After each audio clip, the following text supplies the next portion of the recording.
Give me your full name. Richard Edward Reilly, R-E-I-L-L-Y. R-E-I-L-L-Y, Reilly. Mhm.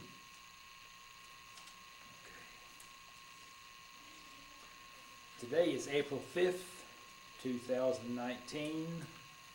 My name is Joe Todd. This is an interview with Richard Edward Reilly in Bartlesville, Oklahoma. Sir, where were you born? Bartlesville, Oklahoma. And when's your birthday? April 29th, 1960. 1960. Who was your father? Robert Reilly, R.C. Reilly. And your mother? Cora Reilly, What was her maiden name? Comac, C-O-M... K-O-M-A-C. K-O-M-A-C, okay. You go through school in Bartlesville? No, Wichita. Wichita. Yeah, my dad was a Phillips guy, so we moved around. Okay. You graduated what year? 1978 in Bartlesville. Oh. We came back, yeah, Okay, okay, just in time to graduate. okay. What did you do for recreation in high school? Sports, just pickup games, that type of thing. You played sports in high school? No, not organized sports. Okay. But You weren't on the varsity team or No, anything? always playing basketball and pickup football. Where'd Then I you live? worked, Yeah, work. Where'd you work? Yorman's Nursery. Remember that? Yes, Yeah. yes, down south of town, That's where I worked. on Yorman Road down there. Yep. So I was mainly working through high school. Yeah, okay. Yeah. You climbed the mound? No, No. she did. You climbed Circle Mountain? Yeah. What'd you do up there? Just looked around. Where did you live in Bartlesville? The address, Yes, 2500 Quail Place Quail Place. in Woodland. Woodland. Mhm. Okay, okay. Yep. Who was your favorite teacher? No, I didn't have one. Sorry, teachers. Yeah. I'm a lot of help. I was working, and I wasn't Okay. focusing on my school. Was Mr. Haley still principal at College High? I don't think so, but I couldn't tell you. Okay. Pitiful, but Yeah. yeah. What'd you do after high school? Well, I worked for Phillips for a little bit in West Texas, What'd you do? just in the pipeline, helping welder's assistant, that type of thing. And then I went to Florida and worked at the Fontainebleau Hotel as a bellhop. Okay. Now, were you a welder for Phillips or welder's No, assistant? just assistant. What'd you do as a welder's assistant? All the hard work of hauling everything around and getting the welder set up to do his job. Okay. Yeah. Now, why'd you go to Florida? The weather. And where in Florida? Miami Beach. Miami Beach. Mhm. At the Fontainebleau Hotel? Uh-huh. As a bellhop. Yep. Did you like it down there? Yep. 1,200 rooms on the ocean. Oh. Mhm. Fantastic place. How long were you in Florida? Good question. You know, 4 years maybe? 3-4 years. Okay. Yeah. Then where'd you go? Back to Bartlesville. Yeah. And then soon thereafter, I joined the Navy, so I was 20. What did we figure? 26 when I got in. Okay. Older than most people. Okay. When did you join the Navy? In 1986. 1986. Why did you join the Navy over the Army, Marines, or Air To Force? see the world. Yep. Where'd you go for boot camp? Great Lakes in Chicago. Okay. Tell me about boot camp. Oh, I was older, so it was stress-free for me. There was people in boot camp that were trying to escape. It was a volunteer thing, but after they'd been there a week, they couldn't take it. Believe it or not, it wasn't that hard. What type of training did you have in boot camp? Oh, boy, Joe, I don't remember. I just remember doing a lot of running around, but just your basic military training, but nothing Pacific area. What time of year were you in Great Lakes? Winter, Winter? yeah. Was it cold up there? Oh, yeah, really cold. Did you go out on bivouac? No, No, Navy doesn't do much of that. they don't. Did you fire a weapon? Yeah, What weapon did you fire? I don't remember. Was it M16? I'm horrible. I don't think so. Okay. Basic lasted how long? I think it's 8 weeks. 8 weeks. Yeah. What's your most vivid memory of basic?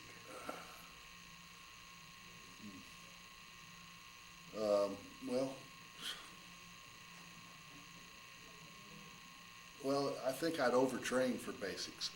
You know, I've been running and trying to get in really good shape.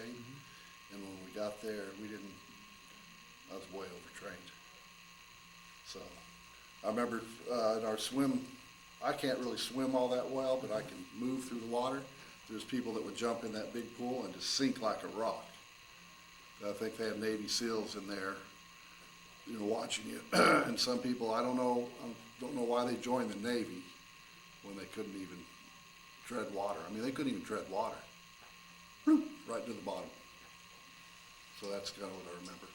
Now, did you train to abandon ship in boot camp? No, No. you didn't even do it on the ship. Okay. Tell me about your petty officers. In boot camp? You know, I'm sorry, Joe, I'm just kind of neutral on it. Okay. It's okay. After boot camp, where'd you go? I went to Virginia. I think it was Dam Neck, Virginia, which was Where? kind of a Dam Neck. I think they call it D-A-M-N-E-K. It was like it was a amphibious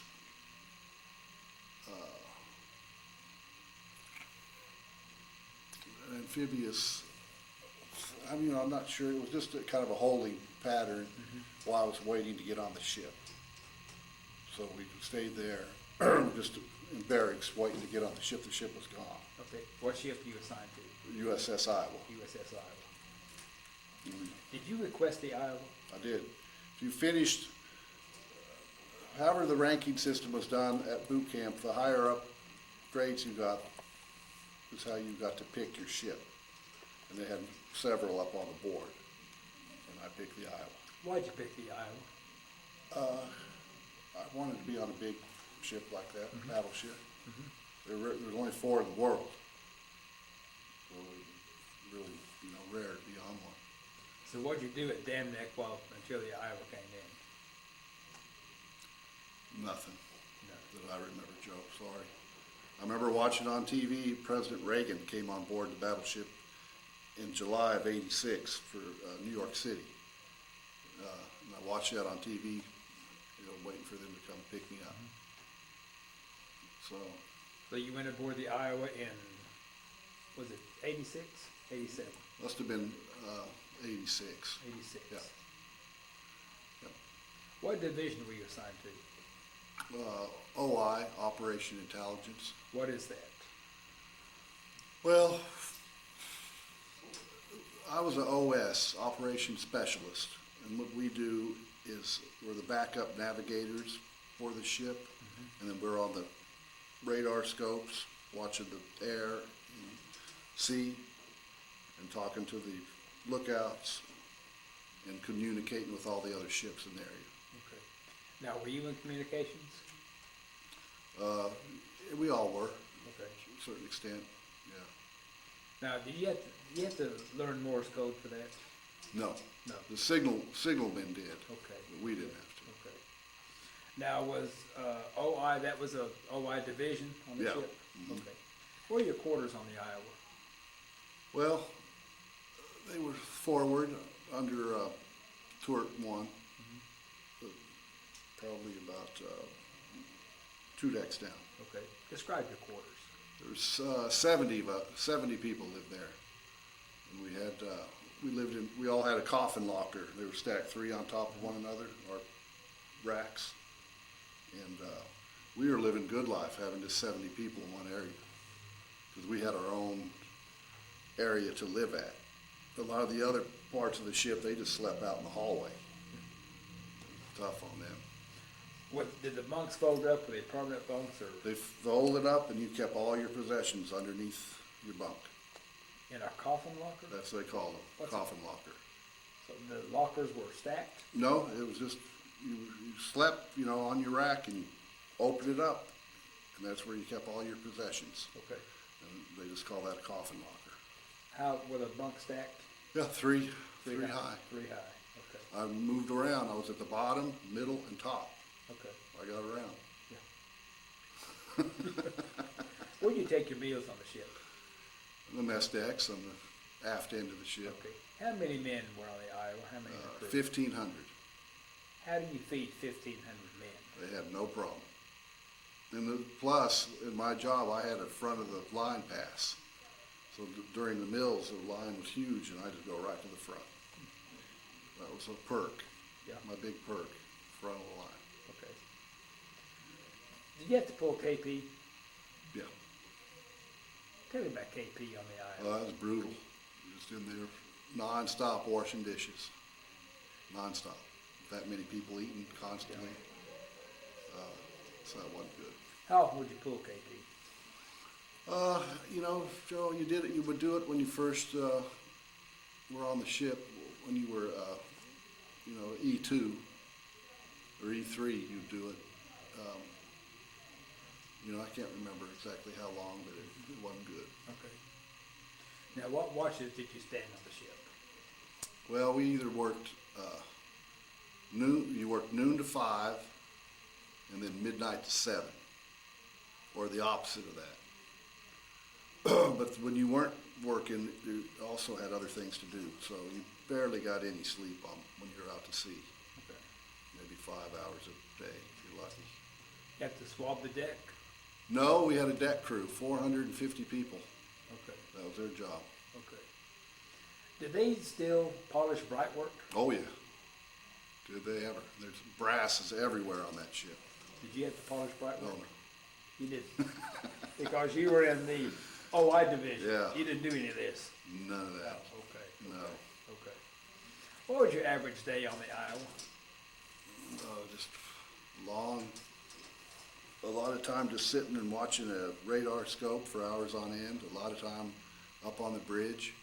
Spent most of my time up on the bridge, communicating with the lookouts and communicating with strike and combat. How do you communicate with them? 1MC, a little headset you wore. Okay.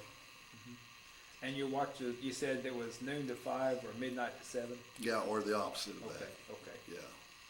And in the morning, what time was reveille? Well, they didn't really have that because of the ship, everybody working different hours. Okay. So, it might have been at 7, but I don't remember. I didn't go by that. Okay. In the morning, do they blow to the colors every morning? What'd you do during they blew colors? Probably be either working or trying to sleep. Okay. Tell you the truth. How long would the Iowa be out on a maneuver? We'd take one 6-month cruise, and then we'd come back for a while, and then we'd go on a 3-month cruise. Where was So home? 9 months a year. Where's home? Norfolk, Virginia. Norfolk. Okay. What would you do on your maneuvers out there? On the 6-month cruise? What would you Well, our first captain, Captain Larry Sequest, we'd shoot the guns a lot.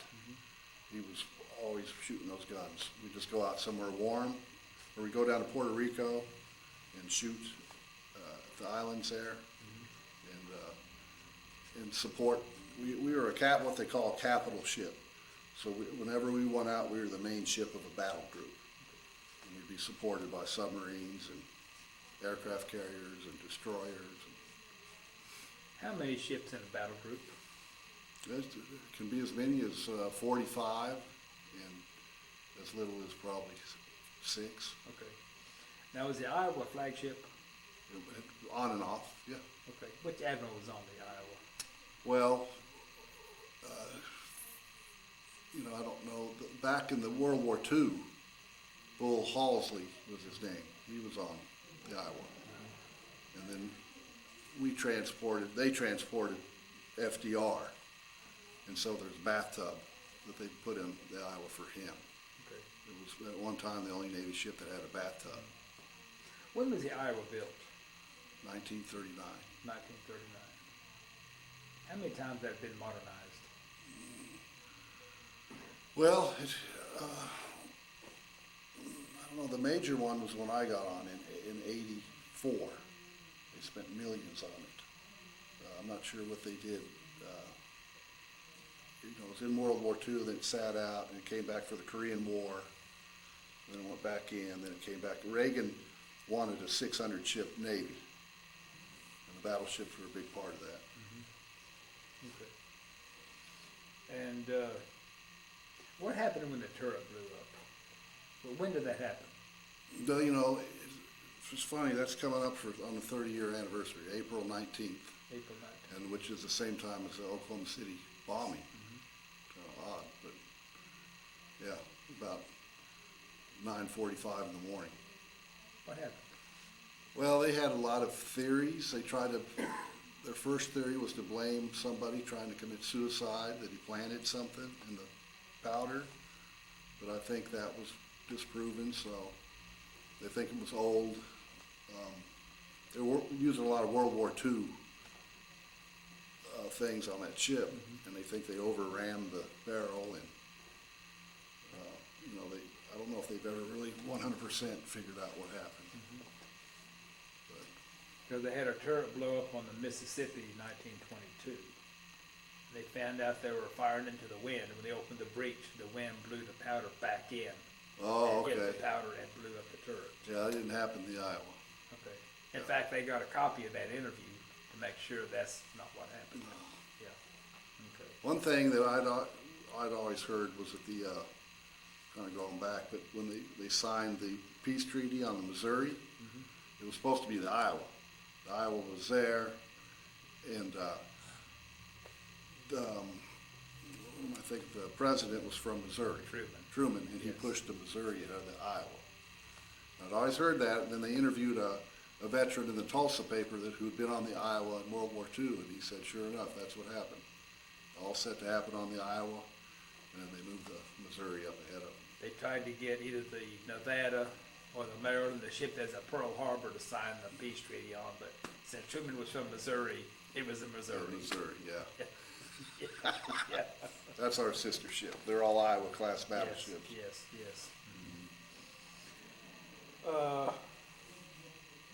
What's your most vivid memory of your time on the Iowa? Probably the gun exploding. Gotta be, yeah. Who was captain when that happened? Fred Musali. Who? Musali. Yourself. Uh-huh. Where were you when the turret exploded? I was in my berthing area. I'd worked the midnight to 7 shift, and was actually hoping to be in the gun, but I was just too tired. Okay. And the one officer in the gun was a friend of mine, Lieutenant Phil Buck, and he'd been my division officer, and then he got assigned to that gun, and I believe he was going to get off the next day, or it's just a shame, just a day away, and he wouldn't have been in there. How many were killed in that explosion? 47. 47. Okay. Where was your general quarters? Where was your station?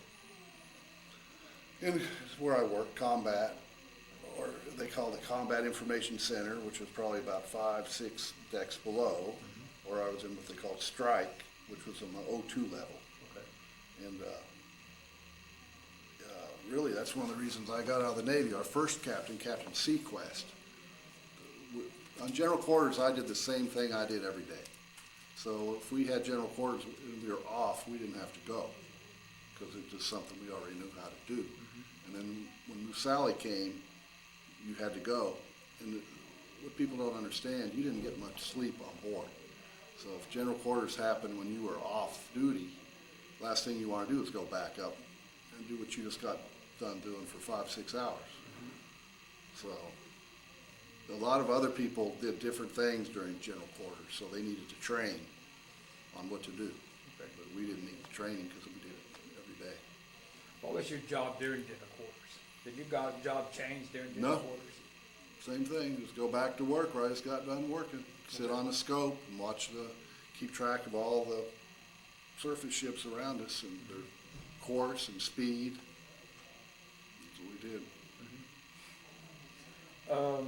This is during the Iran-Iraq War, Right, I got out right before it. right before It was that. just starting. Okay. We went over there and escorted oil tankers through the Suez Canal Okay. because they were attacking oil tankers. And it would be, it's about a 10-hour general quarters to take them back and forth. But when we were there, they didn't do a thing. Where'd you pick up the old tanker? Oh, you know, Joe, I'm not sure.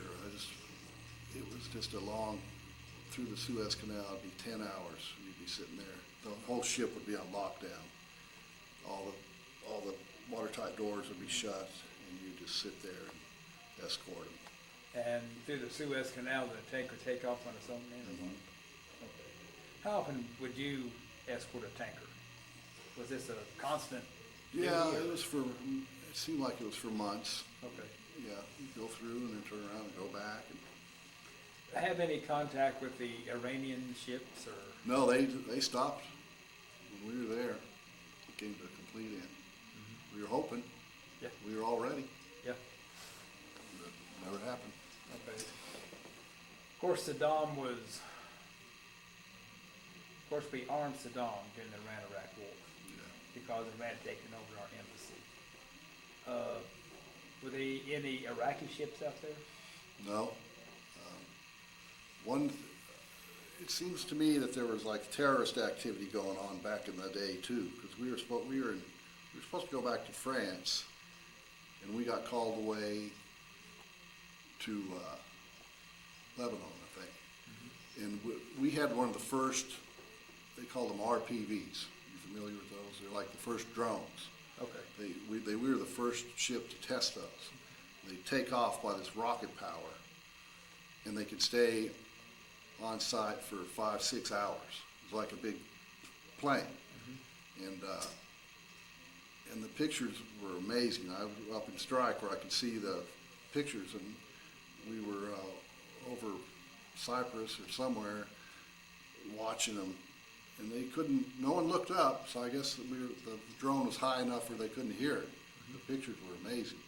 And then it would come back, and we had to put a big net up in the fantail, and you could see the camera, and 2 or 3 of them, right when it was about to come in, they would swerve off and go in the water and sink like a rock. And they were $200,000, $300,000, $400,000 a piece. The crew used to bet on if they'd be able to catch them or not. Why would they swerve off? I don't know, but it was odd. We'd all be watching. Here it'd be coming in, and then they'd put a boat over to rescue it, and those things would sink like a rock. Couple $100,000 down the drain. How were these drones operated? Did you have a? Yeah, he called himself the CAG, carrier. I forget what that stands for, but it was we kind of joked about him. He wore a leather jacket and all this stuff, but he'd sit there with a little joystick and run that thing. And he did a good job until it come to landing. But we were the first experimental. So, they worked out the bugs. Okay. But it was a big betting pool if we would catch that thing or not when it came back. Okay. Besides escorting tankers, what else did the Iowa do while you were on board?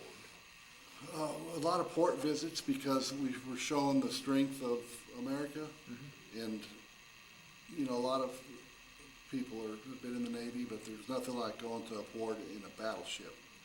It didn't matter where we went. The crowds were just unbelievable, lined up to watch us come in. It was really something to see. What was your favorite port to visit? That's a good one. Because we went to Israel, and I really liked that, and we went to Naples and got to see a lot of Rome, and we were in Egypt. Even New York City, you wouldn't believe the crowds that watched us come in. We went to Fleet Week in New York City, and it was people treat us good whenever we went. What is Fleet Week? It's, I think it still goes on. It's a big event in New York City where quite a few Navy ships come in and to celebrate the Navy. It's quite a thing. Go to Australia? Never made it. Did you cross the equator on the Iowa? Yeah. What happened? Well, that's called being a shellback. You're a polywog, then you become a shell. Yeah, and you have to crawl through a tunnel full of, I don't know what's in that tunnel. And another interesting thing, one time we were out to sea for 45 straight days, and there's an old Navy rule, you get 2 beers. So after 45 days, we all lined up, and the whole crew got 2 beers. It's an old Navy tradition. What else did they do to you when you crossed the equator? That's the worst stuff that I remember. Just crawling through that big long tube of, I'm not sure what was in there. I know it was a lot of old food, but it was other stuff too. Do you have your certificate? Yeah. And I'm also a blue nose. What's a blue nose? That's when you go to the Arctic Circle. Okay. And basically you run out in your underwear and they spray water on you. So I got that. How long are you on the Iowa? About 4.5 years. 4.5 years. And I lived on the Iowa too. I never had an apartment out of the Iowa. But one thing about the Iowa, I lived on it for 4 years, and whenever I did leave to go somewhere, every time I came back, I was impressed by it for the whole 4 years. I don't know if you've seen a battleship, but they're an impressive ship. I'm hoping one day it's a museum in Los Angeles. I'm hoping to somehow one day get to go back. Where is the Iowa now? In Los Angeles. Is it still in commission? No, it's a museum. Okay. I've seen it on several TV shows. President Trump gave a speech on it when he was running for president. Is it at Long Beach? I think it is at Long Beach. 'Cause I know By the that Queen Mary, I the think. Queen Mary and the spruce goose is there. Okay, yeah, and that's my dream one day, to take my family to see that again. So when you left the Iowa, were you discharged? Yes. When were you discharged? Must have been in 91. 91. Right Oh, before. another thing real quick on that, they had decommissioned the ship. And so we were living on the people that were still on the ship were living on a barge next to the ship. And then I would have duty on the ship, and you'd have when you're used to 1,500 people on the ship and the lights all the time, there would be 4 of us on that ship. 2 people topside and 2 of us roaming around. And it's an odd feeling to be, when you're used to all that life and activity, to go from 1,500 people to 4 people. Why were there 4 people on the ship? Because it was being decommissioned, Being and we were living on a barge. And so we just were security, you do your duty. Okay. So walk you were on around. board when she was decommissioned? Yeah, Okay. sad time. And that was at Los Angeles? No, that was in Virginia. No, Norfolk. Yeah, Okay, okay. yeah. So you got your discharge. What'd you do? Oh, various jobs, and I ended up at the post office. There's 100,000 ex-military work for the post office. Because you can use your Navy time towards your retirement. That's why so many people go in to the post office. Would you join the Navy again? Like today? If you were young. Looking back, yes, I would. Yes. Yeah, it was a good experience, and I wish I could have been in during a conflict, but it didn't work out that way. Now you got out right before Desert Storm. Right, I think it would, when we were on that barge, I think it was just starting to percolate. Yeah. Because they sent the Missouri over there, and I think the Missouri was the first one to launch anything in that war. I wished it could have been us, but we were decommissioned. Today, when you hear boot camp, what do you think of? Easy. USS Iowa. Was very proud of that ship. Beautiful ship, good crew, and, you know, lost some good friends on it, but proud of it. Ronald Reagan. He was the reason for the battleship, so big hero of mine. George Bush. Another, you know, kind of a quick story. George Bush, when the ship blew up, George Bush came to Virginia to give a, what would you call it, a memorial. But I was on duty, so I couldn't go. I was on duty on the ship. Well, years later, he came to Bartlesville. I don't know if you remember that. Yes. And I was on duty at the post office, and I couldn't see him. I went to see him. But luckily, my wife, Tom Sears, you know him? Oh, yeah. My wife got him a picture of I have a big picture of the battleship, and she got that to George Bush, and he autographed it for me. But the 2 times he's been in my area, I had to work both times. Yeah. How do you want to be remembered? Boy, that's a hopefully as a okay father and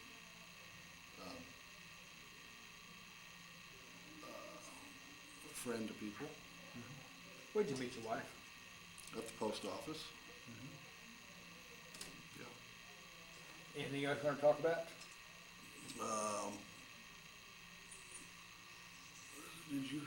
Was there anything else you've written down? No, other than your funny times like the Dallas Cowboys and things that were on the ship. Well, yeah, Bob Hope and the Dallas Cowboy cheerleaders came on board in the Persian Gulf, and the cheerleaders stayed on board in the sick bay. And in the Navy, you have to dog down the doors, and the cheerleaders could never get out. They're always calling. They got stuck in, because if you dog one the wrong way, dog another, you can't open the door. And they could never figure out how to get their door open. So we'd always have to send a Navy person down to, because they had a Marine Guard outside. Yeah. But, yeah, so they stayed with us. Yeah. Yeah. So, and Bob Hope came on board. Yeah, that was pretty neat, because he was getting, you know, pretty old by then. Yeah. So I was so happy to get to see him. You know, he did that for so many years. Yes. And that was probably one of the last times he did it. I saw him in Vietnam. Oh, yeah, yeah. Had Ann Margaret with him. Oh, yeah. Ted Kennedy came aboard. And I remember he flew in a helicopter, you know, and they land on the aft. It didn't mess his hair up one bit. It was amazing. He came in, he had that hair of his. It was perfect. That's what I remember about him. Yeah. Well, sir, this is a very good interview. Well, thank you. I want to thank you for your service and thank you for the interview. Can I just say what an honor it is to be interviewed by you after all that you've done, and to be in the same interview of all the heroes. My dad was in Patton's Army in World War II, and all the real heroes that were in during war and fighting. So I feel a little guilty that I wasn't in during that time, but Everybody did something. yeah. Well, thank you so much. Well, I appreciate it. And Real again, honor. this is April 5th, 2019. My name is Joe Todd. This has been an interview with Richard Edward Reilly in Bartlesville, Oklahoma. Thank you. Thank you. Let me-